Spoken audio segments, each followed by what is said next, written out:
We find out this week what effect the lockdowns are having on the economy. To Scott Phillips, Chief Investment Officer from Motley. Scott, last June we had our largest decline ever for our economy. What's expected on Wednesday when we get the June quarter figures for this year?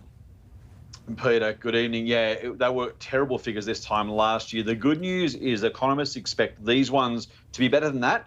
A reduction, though, a sequential reduction on the last two straight quarters. So we are, to some degree, going to have a positive number. We hope, we expect the economy will keep growing. Of course, June 30 was before most of the lockdowns in most of the locked down states. And so, to some degree, we're looking backwards, not forwards. We're in a different situation now. Of course, whatever happens on Wednesday, the continuing lockdowns are going to have the most impact on the September quarter, I'd imagine, and everyone's expecting negative growth figures then. What are the ongoing concerns, and is recession a possibility, Scott? Yeah, that's a really good point, Peter, and that is the $64 question. Do we have a recession next? The real concern, I think, as you say, everyone expects the September quarter, the current one, to be negative. And the real question is how fast we get out of lockdown, because even if we are out by Christmas, we all desperately hope we are, if there's a tough couple of months before that, we're not going to be able to get growth quick enough or large enough to keep us out of that recession. And as we know, confidence is what this is all about. Once the R word gets on the front pages, on the news bulletins like yours, then all of a sudden people start to worry and it becomes a self-fulfilling prophecy.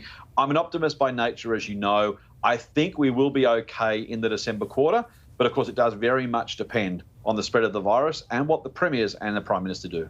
So what's the way out? Is there anything more the government or the Reserve Bank can do, or do we just have to wait and get used to it? A bit of both, I think, unfortunately. Look, if it was up to me, I would reinstate the JobKeeper and JobSeeker programs from last year in full. The government has ruled that out, of course, so I am to some degree talking hypothetically here.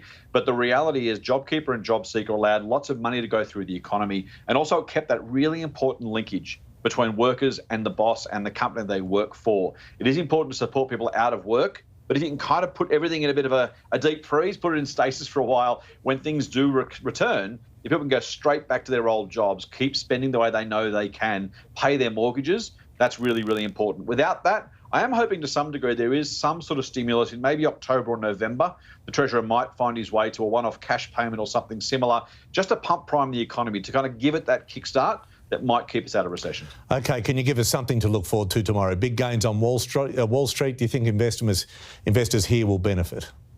Look, I hope so, Peter. The good news is the futures are pointing to a very slight gain of just under 1/4%. A week's a long time in politics. A night is a long time on the stock market. But fingers crossed, we might be off to a positive start in the morning. Good on you. Scott Phillips from Motley. Always great to have you on the late news. Thank you. Thanks, Peter.